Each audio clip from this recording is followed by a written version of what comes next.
Welcome back po sa ating YouTube channel. Ako na naman po ito si Dundo Vergara and isa na naman pong brand new house ang ipapakita ko sa inyo. Yung bahay sa ating likuran, brand new po yan, ready for turnover na sa bagong may-ari. Ipapakita ko po sa inyo before ma-turnover. Alright? So samahan niyo po ako and sama-sama nating tingnan. And ito po pala is located dito sa Lipa Royal, dito sa Lipa City sa Batangas. So, let's go! Alright. So, let's start sa ating house tour. And before tayo mag-start, kung bago ka sa aking channel, please like and subscribe and hit that notification bell para lagi po kayong updated. Yung bahay sa ating harapan, yan po ay si Elisa Model. Na-construct po si Elisa Model sa 155 square meters of lot area and meron po siyang 135 square meters of floor area. Alright? So ayan, kung mapapansin nyo, meron po tayong carport, one car carport, SUV or mga van, kasyang-kasya. Meron na tayong pedestrian gate. By the way, kasama sa turnover ang gate and fence. Ayan. So, let's go. Ito na tayo dumaan sa ating pedestrian gate. Alright? And before tayo pumasok sa loob, ipapakita ko muna sa inyo yung paligid or yung labas ng bahay. So, dito muna tayo sa carport. Ayan. Ito, one car, kasyang-kasya. And may space pa dito kung meron po kayong mga motor or mga e-bikes, pwedeng-pwede. Ayan. Dito sa side, sa left side ng bahay, mayroon pa tayong space. Dito sa ating lanay, mga nasa 2 meters ang wide po nito. Ayan, ipakita ko sa inyo yung taas. Alright, yan po yung taas. Ay, tara sa likod. Ayan po, oh. So, ito yung ating lanay area. Mamaya, pasok tayo dyan sa pinto. Okay, ito yung likod natin. Sa likod, meron na ring fence. So, tingin ko yung taas ng fence natin, nasa mga 1.5 meters yung height. And then, dito sa likod, mayroon tayong space. Kung mahilig kayong mag-garden or pwede nyong gawing extension ng kitchen, pwedeng-pwede. Ayan po, more than 2 meters yung wide. Right? Sa kabilang side, sa right side tayo. Sa right side, ito po sa right side. Ayan, malaki pa rin po yung space. Ito po ay single detached. Ayan. So lahat ng gilid, likod and harap, meron po tayong space. Ayan yung likod. Yung taas rather. So let's proceed.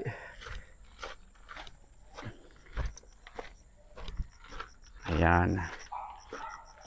Dito sa harap, meron tayong malaking garden.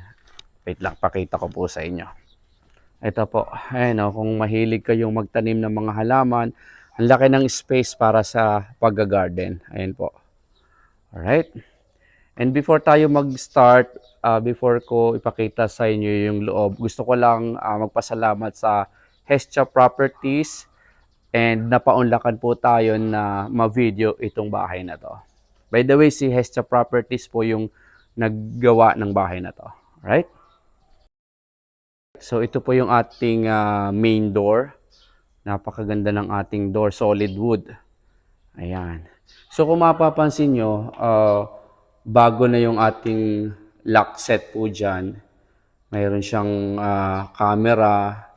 Pinapalitan na po ng may-ari, ng new owner. By the way, ito po ang bahay nito is for turnover na. And yun nga po, napaunlakan po tayo ni Hestia Properties na ma-video yung bahay, ma-showcase ko po sa inyo before nila ma-turn over sa may-ari. So dito, ito yung ating living area. Ayan po, pagpasok nyo, ito yung ating magiging living area. And tingnan nyo naman po, ang ganda. Ayan po, oh. High ceiling. Ayan po, oh. Wow. Ayan, high ceiling siya. And then, dito banda, ito yung ating um, dining area. Ayan po, oh. Kung mapapansin nyo, dito sa ating dining area, nakapaglagay ang bagong may-ari ng 6 chairs na dining table. Kung mapapansin nyo, luwag na luwag pa. Kung gusto nyo ng mas malaking table, pwedeng-pwede pa. Kahit 8 chairs na dining table, kayang-kaya. Yun po yung ating sliding door papunta doon sa lanay. Galing na po tayo dito kanina. Ayan po, meron tayong lanay area dito. Pwede kayong mag-set up ng coffee table. Diyan kayo magkape tuwing hapon or tuwing umaga. Ayan. Alright? And then, ito yung ating tawag dito. Ito yung ating magiging kitchen area. So, kung mapapansin nyo, wala pa yung mga lababo natin dito. Wala pa. Kasi ang ilalagay po dito is yung nabibili na sa labas na basta na lang isasalpak. Kung alam nyo po yung sinasabi ko, yun po yung mga nabibili ngayon or napapa-customize, napapagawa na dadalhin na lang dito para isalpak na lang po. So, ganun po ang mangyayari dyan. Ayan. Okay? And then dito sa ating stairs, sa gilid ng stairs, meron po tayong door. Ito po is pantry area. Ayan po.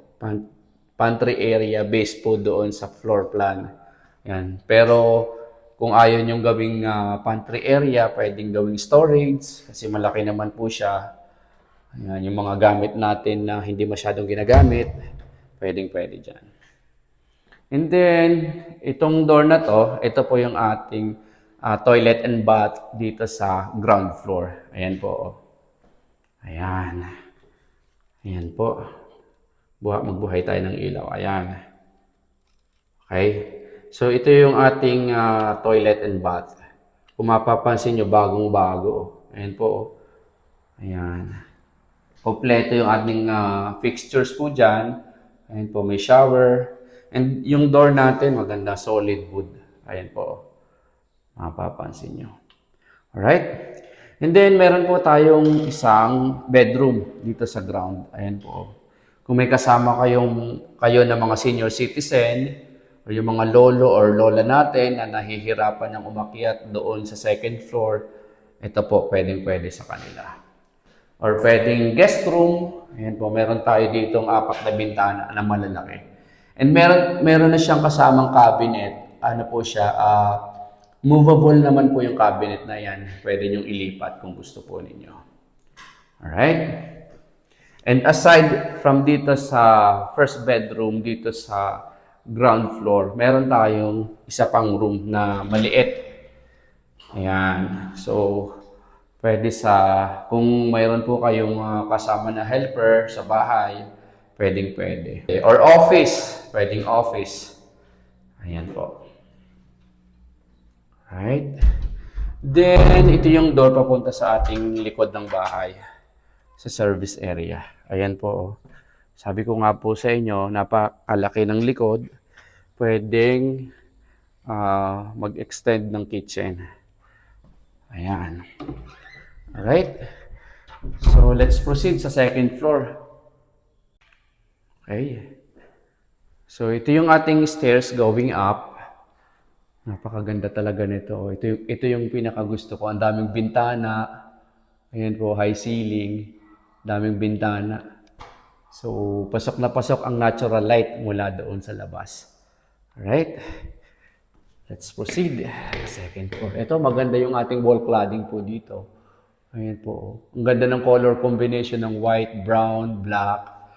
Ayan. Alright. So, dito sa ating second floor, meron tayong landing area. May parang balcony. Ayan po. Meron parang balcony. Ayan.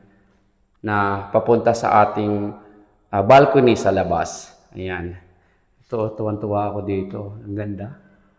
Okay. So, let's proceed sa mga room. Dito, alin ba? Dito muna tayo sa second bedroom. Ayan po. So, dito, mayroon tayong 3 na bedroom. So ito yung second bedroom natin. Yung una, yung nasa ground floor. So ito yung ating second bedroom. May bintana, malaki. Meron na rin kasamang cabinet. So yung cabinet po na yan, movable po yan. Pwedeng ilipat. Okay? Then let's proceed sa ating second bedroom. Third bedroom rather. So ito yung ating third bedroom. So almost same in size nung second bedroom na pinuntahan natin. Meron din siyang dalawang malaking bintana. Ayan po. Ayan, may bintana. And meron na rin pong kasamang cabinet. Ayan. Okay?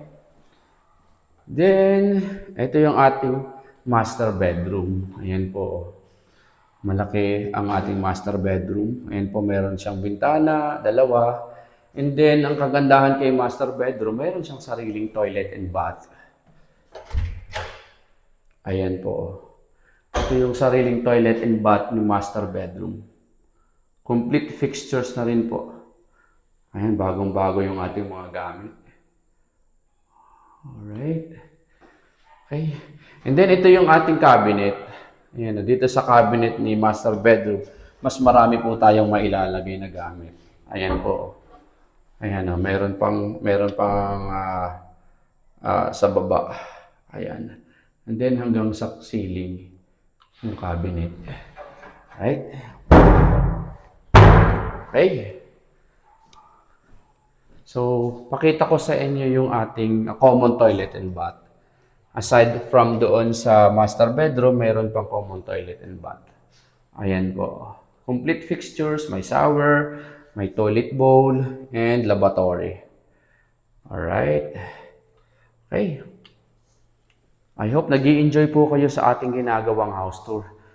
Again, nandito po tayo sa Lipa Royal dito sa Lipa City sa Batangas. Alright. Puntahan natin itong ating